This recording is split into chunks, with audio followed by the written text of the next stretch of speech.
What is going on, Cover One crew? Back again, concluding rookie rankings, this time on running backs, and we got to say the top 15.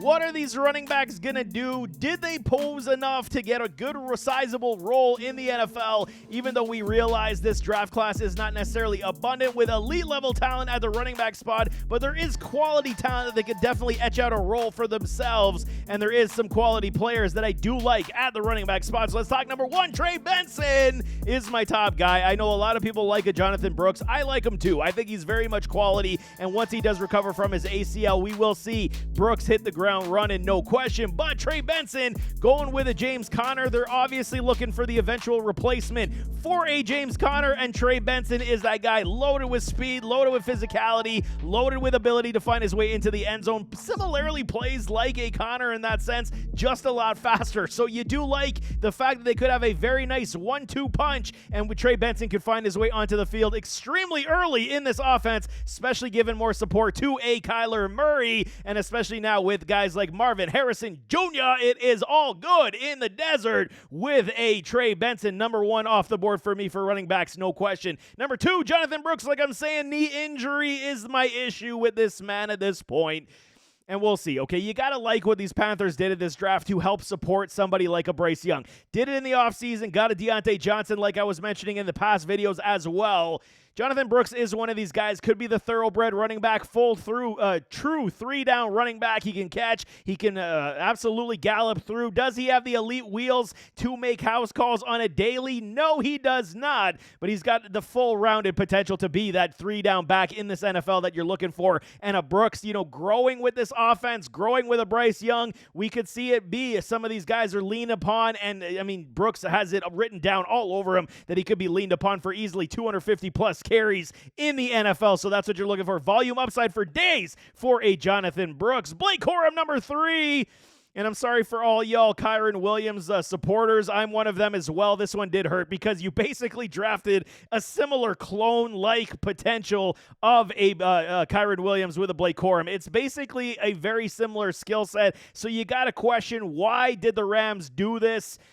Obviously, they do like what a Kyren brings to the field, so Blake, why not bring him in too, just in case Kyren does go down with an injury? You're basically no worse for wear. You blink and you think they're the same player in that sense in a lot of respects as well. Blake is very good through the tackles, can absolutely run down the field, and he's got very good hands as well. So everything the LA Rams like to do with their running backs, Blake Corum can do just like Kyren Williams, so he is definitely, at this point to me, number 3, because there would be potential for injury upside if they decide to, play, Kyren Williams, my brain kind of melted there for a second. If Kyren Williams does go down for an injury, Blake Corum absolutely will fill in instantaneously. Number 4, Jalen Wright. Miami Dolphins, man. Okay, the MO with the Dolphins, just build a track team and we're good. And this is exactly what they're doing. Whether, a lot of people are, saying, this hurts somebody like a Devin off the A-chain, okay? And I don't think it does at this point. You're still going to go with Raheem Mostert. They signed him to a 2-year extension, and you got somebody like A-chan. I think this is the hedge bet for A-chan, getting injured again. This is what they want to see. They want a guy that's very similar in likeness in that respect as well, even though I think A-chan is better than a Jalen Wright. The skill sets do mirror very similarly as well. So you see a lot of trends going in this direction where they're trying to hedge bet for the players they do have. And Wright does have a lot of good skills, some ball control issues, but he does get skinny in between the tackles, and he can make some home runs as well. Got very good speed. I want to see a little bit more out of his hands, but I do like his game overall, and Miami will utilize him in, it's not going to be a trio backfield, you don't believe, unless somebody does go down. But we see, Raheem Mostert's got heaping of injuries, and so far we've seen an A-chan definitely find his way into the medical room as well. So hedge bet with a Wright is not necessarily out of the question this season as well, but he's definitely my number 4 based on opportunity and skill set. Bucky Irving for the Tampa Bay Buccaneers. Yes, we know they got Rachaad White, and he picked up steam with a Baker Mayfield as the season wore on, and that should continue. What did they require? Change of pace back, and we got a good one here in a Bucky Irving. He's got skills and talent for days. My biggest question, could he, take the lead role in any backfield? And I still question that today. I do like Bucky's game. I think there's a lot of potential. He's very quick, very fast, very mobile, good hands, can make plays in the open field. It's just a perfect complement to what a Rachaad White does. So you're seeing a trend in sense as well where they're going to rotate running backs with similar skill sets that they don't have necessarily changed the playbook on, and this is what Bucky Irving's definitely going to do for Rachaad White in this offense as well. Number 5 for me could struggle to get on the field early on, but once he does, he's going to be very hard to take off. There is no question in my mind. Number 6, Braylon Allen. Might be a little high for a lot of y'all. I just, it's with the Breece Hall effect. And why would you they even drafted the other Isaiah Davis kid. Why are you loading up on running backs even when you had a Abanikanda in this backfield when you got somebody like Breece Hall? It is very peculiar. The only reason I got him at number 6 is that Braylon Allen could legitimately be the touchdown vulture that we see the Baltimore Ravens used to use with a Gus Edwards. This could absolutely be his role to the detriment of somebody like a Breece Hall where he's not going to be scoring as many touchdowns, where they're just going to throw in a Braylon Allen, the bulldozer, and he's going to absolutely score 25 touchdowns a season. It won't be that high. I'm exaggerating. But Braylon Allen has got that upside. He's a big-time, lesser type of Derrick Henry. Not going to give you a whole heck of a lot in the PPR game, but touchdown upside is definitely for this man. If anything happens to Breece Hall, they can ride this man with heavy volume. But that's why I got him here at number 6. Number 7, Will Shipley. It's very difficult right now. It is, what can we say? You got Saquon Barkley, and you go draft a guy who's, a fan favorite of mine. He's got skills, poor man CMC style, catch the ball, very athletic, in the open field, make plays.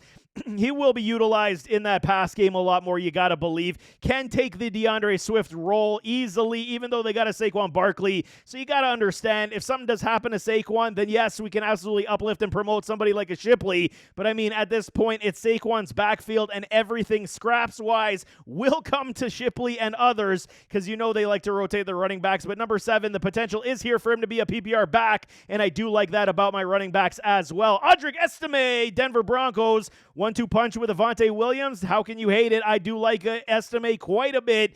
So clearly they don't utilize him as the true 3-down back in this Denver Broncos offense, but they're absolutely doing the ground and pound to help out somebody like a Bo Nix, who is likely going to be the potential starter for the Denver Broncos. With Avonte, with an Estime, it's very, very much 1-2 punch.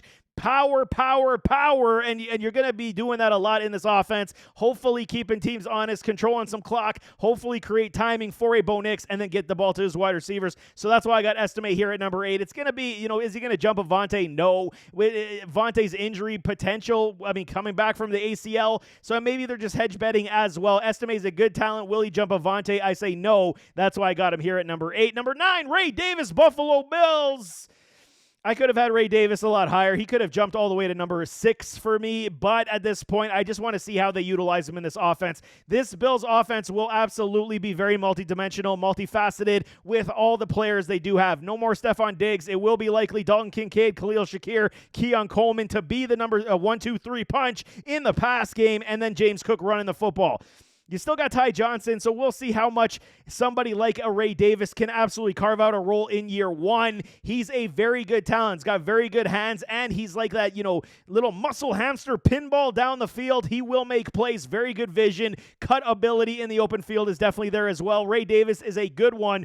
Older rookie on that trend. He's 24 years old, if I'm not mistaken.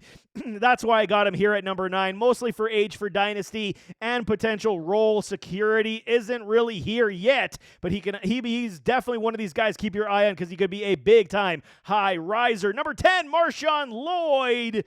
We're talking Green Bay Packers signed a Josh Jacobs in the offseason, let go of somebody like a Aaron Jones.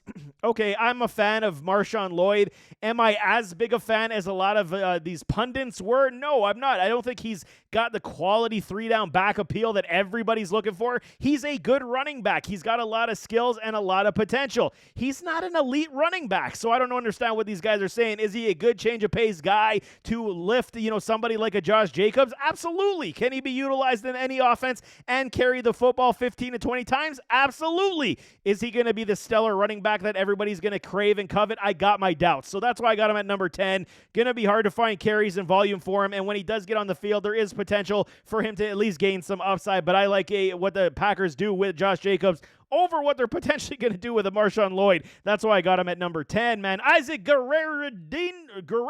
Oh, man. I suck. I suck at names, and it's brutal.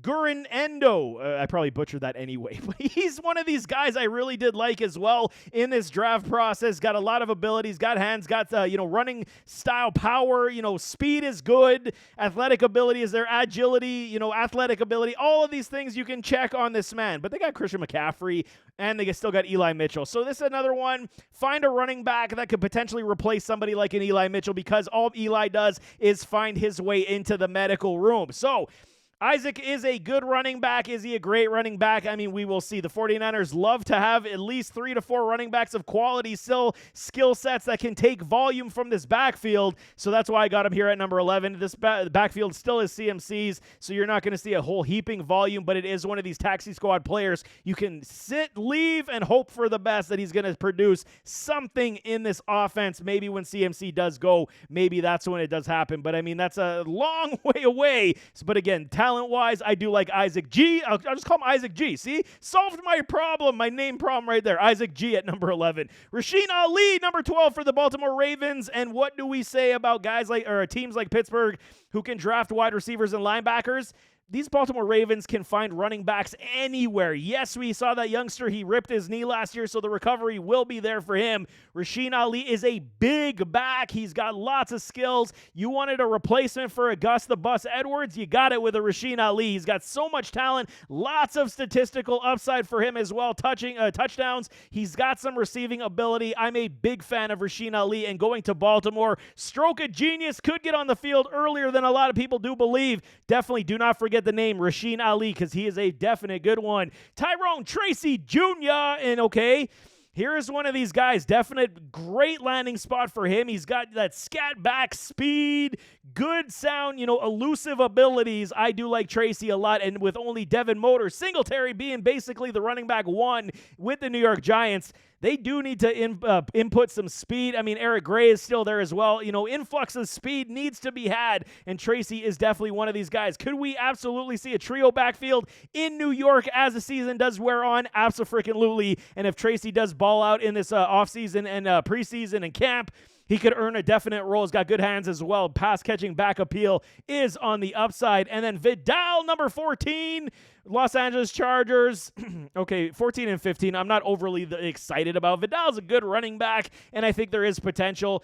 The Chargers got the Baltimore Ravens injured backfield with a J.K. Dobbins, with a Gus the Bus. They lost in Austin Eckler. They still got Isaiah Spiller. Vidal does have potential to at least find a role for himself on this team. Very hard-nosed runner. Could even suggest he could mirror something like an Austin Eckler in that game as well. So I think they're kind of going in that same mode with a Vidal, and I like his game, but at number 14, we're kind of, scraping at straws at this point. And then Dylan Lube, however you pronounce his name as well, Las Vegas Raiders. I'm not a huge Laube fan, supporter. I think he's okay. He's like kind of that, fullback type with running back upside, Peyton Hillis type of guy.